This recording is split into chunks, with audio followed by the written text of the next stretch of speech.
Silopi Kaymakamımız Sayın Can Kazım Kurucan'ın konuşmaları tarafından okunacak şiirler, Şehit Marşı, Şehit Astsubayları Ulu Önder Atatürk ve ebediyete intikal etmiş aziz şehitlerimiz ve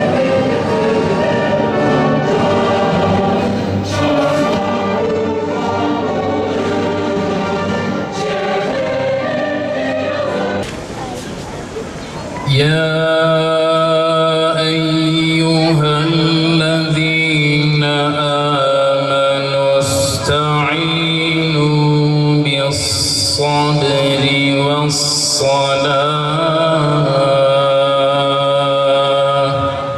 Silahlı kuvvetlerimizin şerefli üniformasını giyerek içimize sızan bu 15 Temmuz gecesinde bizler, sizler, bu millet bir demokrasi mücadelesi verdi.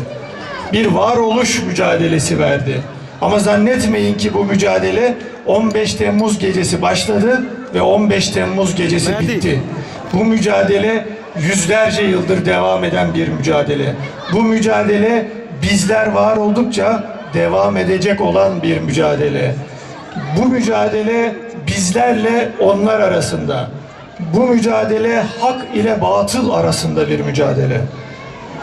Biz kimiz, onlar kim? Onlar Bedir'de, Uhud'da, Hendek'te son peygamberi şehit etmeye çalışanlar. Onlar Haçlı ordularını toplayıp Anadolu'yu, Kudüs'ü yağmalamaya çalışanlar. Onlar Çanakkale'de sözüm ona dünyanın en büyük ordusunu toplayıp Anadolu'yu işgal etmeye çalışanlar. Onlar 15 Temmuz gecesinde bizim şanlı ordumuzun üniformasını çalıp bizim silahlarımızı bize karşı doğrultan vatan hainleri. Biz kim miyiz? Biz Bedir'de, Uhud'da, Hendek'te son peygamberi savunmak için şehit olan ümmetin torunlarıyız. Biz Haçlı ordularının karşısına dikilen, Kudüs'ü fetheden Selahaddin Eyyubi'nin torunlarıyız. Biz Çanakkale'de Çanakkale geçilmez diyen, söz konusu vatansa gerisi teferruattır diyen komutanın askerleriyiz. Biz 15 Temmuz gecesi ben millet iradesinin dışında bir güç, ondan daha büyük bir güç tanımadım diyen başkomutanın güvendiği, dayandığı işte o milletiz.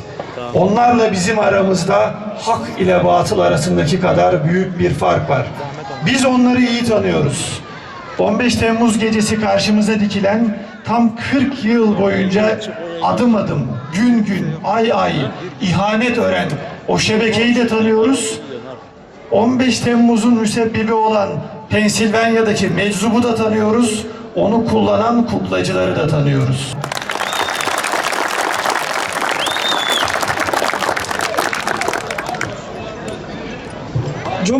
PKK'sından DAEŞ'ine ve FETÖ'süne kadar envai kılıktaki terör örgütleri üzerinden tedavüle sürülen senaryoların amacı ülkemize diz çöktürmek, milletimizi esir etmek, topraklarımızı yağmalamaktır. Konuştum canım diyeyim.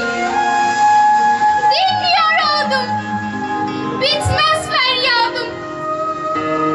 Gözün bulut olmuş sana yarım. Bugün yine sana geldim evladım. Canım. Yavrum. Aç gözünü kaldır başını. Ya Mustafa Allah